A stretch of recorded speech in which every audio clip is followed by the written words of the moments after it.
Magandang umaga ulit sa inyo mga boss. Ito pala is Hyundai Accent mga boss. Ang issue pala nito mga boss is ayaw siyang mag-start mga boss. Nunugot yung kanyang sakit ng BBT valve niya mga boss. Napa-start natin siya mga boss. At yan na mga boss, nilinisan na lang natin yung kanyang BBT valve at marami na siyang sludge mga boss. Binugan ko lang yan mga boss ng carb cleaner mga boss. Panglinis natin yan mga boss.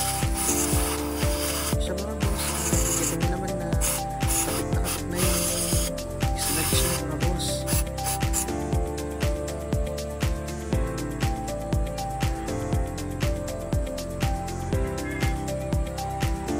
At lilinisan natin yan ng mabuti para ibalik natin siya, mapagana natin siya ulit kung maayos. Binugabugaan ko lang yun ng carb cleaner hanggang tanggal yung kanyang mga oils ng walang sludge. Yan na, tinitest ko na yung kanyang BBT valve, yung mga naba. Pag narinig mo nang pumitik yan, ibig sabihin so na. At ang sumunod pala is yung kanyang throttle body. At ito naman, puno na siya ng carbon.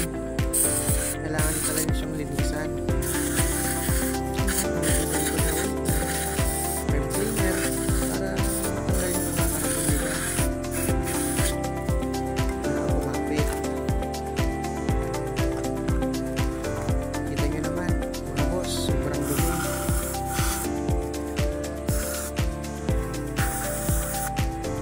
Binugaan ko lang ng tinugan yan mga boss hanggang matanggal yung kanyang dumi mga boss. At yan na yung resulta ng paglilinis natin ng total body mga boss. At yan na, sasalpak na natin siya mga boss. Meron pala yung 4 na bolt mga boss na 10mm. Ibabalik na natin siya mga boss. At meron din yung bracket mga boss.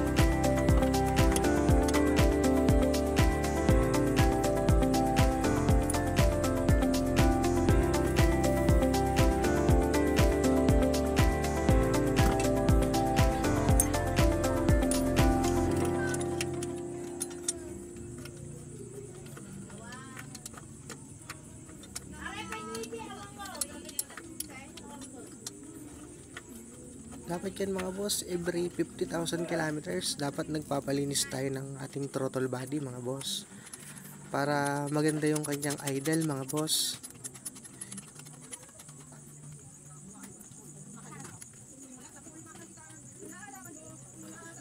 At ang isusunod pala natin yan mga boss, yung kanyang mga hose mga boss.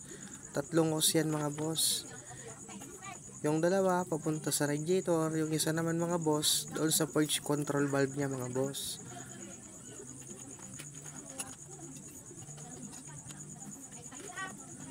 At meron ding lock yan mga boss, kailangan nating ipitin yun ng plies para may kabit natin siya.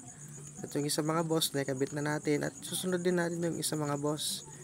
Yan pala yung nakakonekta sa purge control valve niya mga boss. Yan yung sa idle niya mga boss. Medyo pitsido lang kasi yan mga boss, kaya medyo hirap tayong magkabit mga boss. Yun na mga boss, nakikabit na natin sila mga boss. At hinigpitan na lang natin yung 4 na bolt niya mga boss na 10mm. Sa pagigpit pa lang yan mga boss is dahan-dahan na lang tayo mga boss. Tansya-tansya na lang tayo mga boss. Kasi yung kinakapitan ng ating throttle body mga boss is plastic lang mga boss, yung kanyang intake. Para hindi tayo nakasira mga boss. Yan na mga boss, nakikabit ko na siya mga boss. At ang isusunod ko mga boss, yung kanyang sakit mga boss. At yan na mga boss, okay na mga boss. Maraming salamat. Paki-like and share na lang yung video natin.